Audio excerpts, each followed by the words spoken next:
So what I'm going to do now is just talk from my experience as a drama and movement therapist, a sesame drama and movement therapist.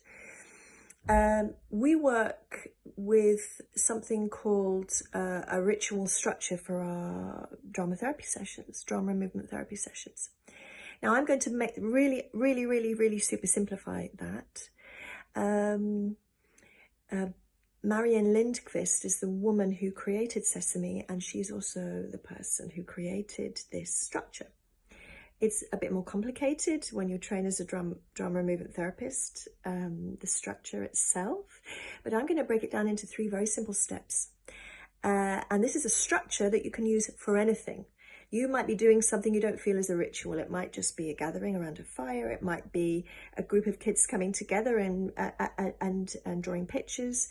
It could be anything. It could be a group of adults just sitting together for a discussion. So the act itself could be anything that means something to you, that relates to your world. You don't have to take things from other cultures and other places. Look to your own life, your own daily life, the things you enjoy, the things that mean something to you, even if they might seem very unspiritual, very unritual.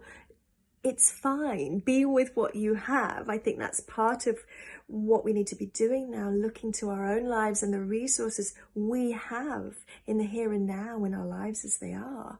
So, 3 words, beginning, middle, and end. That's it. Very simple. However, sometimes when we move into some kind of communal act or even individual act, if you want to do something on the day on your own, the day of the Remembrance Day for Lost Species this year, yes, you can rush through it or just say, right, I've drawn my picture, that's it, done. What I'm inviting you to do is think about how you might begin that act and how you might end that act. The act itself we could call the main event. That's the middle. That's the bit where you go deep. That's the bit where you get stuck into your creative exercise, or you get into your discussion, or you feel the emotion of a story, and you share that with each other. That's the main event. That's the middle bit. In fact, that's the bit in a way that everybody knows how to do. What we're not always good at is introducing it, meeting, gathering, focusing the energy before the act, and then after the act, finding ways of reflecting, stepping away from the activity that you've done and reflecting on what you've done, looking back at what you've done with a bit more distance, a bit more space, so that you can, what we call in therapy, contain the experience. And it can help it to feel, this is typically what happens in a lot of rituals, all kinds of stories. Every story normally has a beginning, a middle, and an end. So this is a very organic container, an organic structure for anything. I would say the end, in a way, for something like this is the most important thing, because we might be tapping into feelings of grief that might be bigger than, that might extend beyond the activity. I remember somebody I knew when they did their remembrance ritual, and their focus was upon a specific species. It tapped into their grief about other things. So what can happen is emotions can come up from other places or not. And it's very important to say, if you don't have an emotional response, that's also okay. An emotional response is not a requirement for the Remembrance Day for Lost Species or the ritual act or the creative act. But the important thing is to know that that might happen. And when you have this little ending part,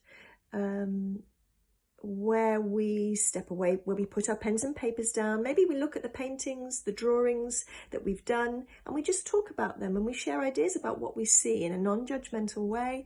Or if we just had a discussion, we might step back from the discussion and say, right, we're moving towards ending now. I wonder what feelings people are left with. And everybody might say just simply what they're feeling. It can be as simple as that. And then ending with some kind of goodbye to the art piece that you've created, goodbye to each other. It could be a little, everybody does a wave, or everybody, I don't know, you sing a song. It depends. It will be different for different communities. Different people. Do what feels right for you. It might be having a cup of tea together. Similarly, in the beginning, we have a hello, we have a meeting, we acknowledge that there's first, before we start our act, whatever that is on the day, our remembrance act, we begin with a meeting, with a hello, with a greeting, with a tuning into each other, with a little warm-up, or with a simply just saying, let's go around and check in and see how everybody's doing. So that can be your beginning.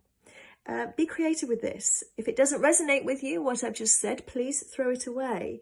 As I said, some communities, some individuals won't need this because you will already have in your own culture or community structures in place.